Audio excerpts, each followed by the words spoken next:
আসসালামু আলাইকুম রহমতুল্লাহ। আমার জনম দুঃখিনী মা এই ফেব্রুয়ারির 10 তারিখে ইন্তেকাল করেছিলেন।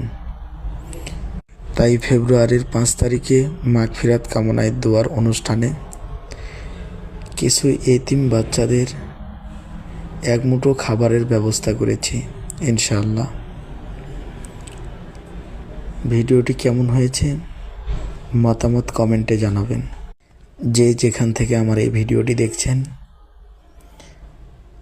সকলের কাছে দোয়ার আবেদন, দোয়া করবেন আল্লাহ যেন সকল মৃত্যু ব্যক্তিদেরকে জান্নাতের উঁচু মাকাম দান করেন, আমিন। মা গো তোমার একটি ছেলে মাদ্রাসাতে দিও, মা গো তোমার একটি ছেলে মাদ্রাসাতে দিও, কোরআন